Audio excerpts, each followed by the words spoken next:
ನಮಸ್ತೆ ಎಲ್ಲರಿಗೂ welcome to my YouTube channel delicious life style. ನಾನಿವತ್ತು ಹಲಸಿನ ಹಣ್ಣು ಮಿಡಿಯಿಂದ ಒಂದು ಕರಿ ಮಾಡಿ ತೋರಿಸ್ತಾ ಇದ್ದೀನಿ. ಬನ್ನಿ ನೋಡ್ಕೊಂಡು ಬರೋಣ.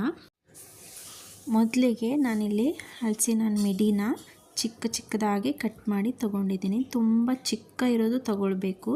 ತುಂಬ ದೊಡ್ಡ ಆದರೆ ಅದರಲ್ಲಿ ಬೀಜ ಎಲ್ಲ ಕಟ್ಕೊಂಡಿರುತ್ತೆ, ಚೆನ್ನಾಗಾಗಲ್ಲ. ನೋಡಿ, ಈ ಥರ ಚಿಕ್ಕದಾಗಿ ಕಟ್ ಮಾಡಿ ನೀರಿಗೆ ಹಾಕ್ಕೊಂಡಿದ್ದೀನಿ. ಇದರಲ್ಲಿರುವ ಮುಳ್ಳುಗಳೆಲ್ಲ ತೆಗೆದು ಮತ್ತು ಮಧ್ಯದಲ್ಲಿರೋ ದಂಟನ್ನು ಕೂಡ ತೆಗಿಬೇಕು. ಈ ಥರ ಚಿಕ್ಕ ಪೀಸ್ಗಳಾಗಿ ನೀರಲ್ಲಿ ಹಾಕಿಟ್ಟಿದ್ದೀನಿ. ಇದನ್ನು ಮೊದಲಿಗೆ ಕುಕ್ಕರಲ್ಲಿ ಹಾಕಿ ಬೇಯಿಸ್ಕೊಳ್ಬೇಕಾಗುತ್ತೆ. ಈ ಥರ ಕುಕ್ಕರಲ್ಲಿ ಎಲ್ಲ ಹಾಕ್ಕೊಳ್ತಾ ಇದ್ದೀನಿ. ಚೆನ್ನಾಗಿ ವಾಶ್ ಮಾಡಿ 2 ಸಲ ವಾಶ್ ಮಾಡಿದ್ದೀನಿ.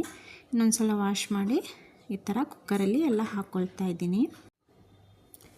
ತುಂಬಾ ಟೇಸ್ಟಿಯಾಗಿರುತ್ತೆ, ನನಗಂತೂ ತುಂಬಾ ಇಷ್ಟ ಇದು. ಈಗ ನೋಡಿ, ಅದಕ್ಕೆ ನಾನು ಸ್ವಲ್ಪ ಕಡಲೆಕಾಳನ್ನು ನೆನೆಸಿಟ್ಟಿದ್ದೆ, ಅದನ್ನು ಹಾಕ್ಕೊಳ್ತಾ ಇದ್ದೀನಿ. ಇದು ತುಂಬ ಹೀಟ್ ಇರುತ್ತೆ, ಅದಕ್ಕೋಸ್ಕರ ಹಾಕ್ಕೊಳ್ತಾ ಇದ್ದೀನಿ. ಮತ್ತು ಉಪ್ಪು ಹಾಕ್ಕೊಳ್ತಾ ಇದ್ದೀನಿ, ಮತ್ತು ಚಿಲ್ಲಿ ಪೌಡರ್, ಸ್ವಲ್ಪ ಅರಿಶಿಣ ಪೌಡರ್ ಎಲ್ಲ ಹಾಕಿ ಸ್ವಲ್ಪ ನೀರು ಹಾಕಿ ಅದನ್ನು ಬೇಯಕ್ಕಿಡಬೇಕಾಗುತ್ತೆ. ಇದು ಬೇಯೋಷ್ಟರಲ್ಲಿ ನಾವು ಮಸಾಲೆ ಮಾಡ್ಕೊಳ್ಳೋಣ. ಮಿಕ್ಸಿ ಜಾರಿಗೆ ಸ್ವಲ್ಪ ತೆಂಗಿನ ತುರಿ, ಸ್ವಲ್ಪ ಈರುಳ್ಳಿ,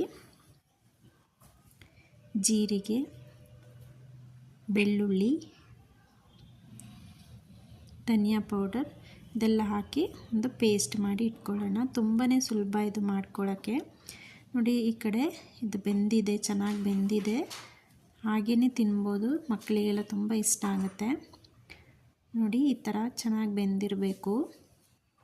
ಕಡಲೆಕಾಳು ಮತ್ತು ಮಿಡಿ ಚೆನ್ನಾಗಿ ಬೆಂದಿದೆ. ಇದು ಸ್ವಲ್ಪ ದಪ್ಪ ಏನಾದರೂ ಕಟ್ ಮಾಡಿ ಹಾಕಿದ್ದೀರಾ ಅಂತ ಹೇಳಿದ್ರೆ ಸ್ವಲ್ಪ ಈ ಥರ ಸ್ಮ್ಯಾಶ್ ಮಾಡ್ಕೊಳ್ಳಿ. ಸ್ಮ್ಯಾಕ್ ಮಾಡಿಲ್ಲ ಅಂದ್ರೂ ಚೆನ್ನಾಗಿರುತ್ತೆ.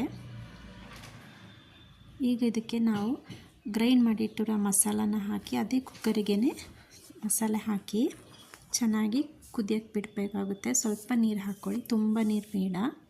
ತುಂಬ ನೀರು ಹಾಕಿದರೆ ಅದು ಅಷ್ಟು ಟೇಸ್ಟ್ ಕೊಡೋದಿಲ್ಲ. ಈಗ ಇದನ್ನು ಚೆನ್ನಾಗಿ ಕುದಿಲಿಕ್ಕೆ ಬಿಡಬೇಕು. ಈ ಹಲಸಿನ ಹಣ್ಣು ಮಿಡಿ ಎಲ್ಲ ಸೀಸನಲ್ಲಿ ಸಿಗಲ್ಲ. ಸಿಕ್ಕಿದಾಗ ಅದನ್ನು ಈ ಥರ ಮಾಡ್ಕೊಳ್ಳಿ, ತುಂಬಾ ಟೇಸ್ಟಿಯಾಗಿರುತ್ತೆ. ರೊಟ್ಟಿ ಜೊತೆ ಅಂತೂ ತುಂಬಾ ಟೇಸ್ಟ್ ಕೊಡುತ್ತೆ. ರೊಟ್ಟಿ ಜೊತೆ, ಚಪಾತಿ ಜೊತೆ, ಅನ್ನ ಜೊತೆನೂ ಚೆನ್ನಾಗಿರುತ್ತೆ. ನೋಡಿ, ಈ ಥರ ಚೆನ್ನಾಗಿ ಕುದಿಲಿಕ್ಕೆ ಬಿಡಿ, ಚೆನ್ನಾಗಿ ಕುದಿಬೇಕದು. ಈಗ ಇದಕ್ಕೆ ನಾನು ಸ್ವಲ್ಪ ಬ್ಲ್ಯಾಕ್ ವಿನಿಗರ್ ಹಾಕ್ಕೊಳ್ತಾ ಇದ್ದೀನಿ. ಅದು ನಿಮಗೆ ಸಿಕ್ಕಲಿಲ್ಲ ಅಂತ ಹೇಳಿದರೆ ನಿಂಬೆಹಣ್ಣಿನ ರಸ ಕೂಡ ಹಾಕ್ಕೋಬೋದು, ತುಂಬಾ ಟೇಸ್ಟಿಯಾಗಿರುತ್ತೆ.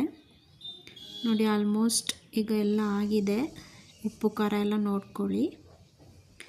ಈಗ ಇದಕ್ಕೆ ಸಿಂಪಲ್ಲಾಗಿ ಒಂದು ಒಗ್ಗರಣೆ ಕೊಟ್ಕೊಳ್ಳುವ.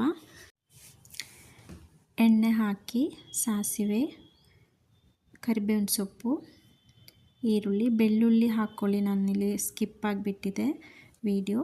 ಹೀಗೆಲ್ಲ ಹಾಕಿ ಚೆನ್ನಾಗಿ ಫ್ರೈ ಮಾಡಿ ಈಗ ಇದಕ್ಕೆ ಈ ಕರಿನ ಮಿಕ್ಸ್ ಮಾಡಿದರೆ ಹಲಸಿನ ಹಣ್ಣು ಮಿಡಿ ಕರಿ ರೆಡಿ ಆಗುತ್ತೆ. ತುಂಬಾ ಟೇಸ್ಟಿಯಾಗಿರುತ್ತೆ.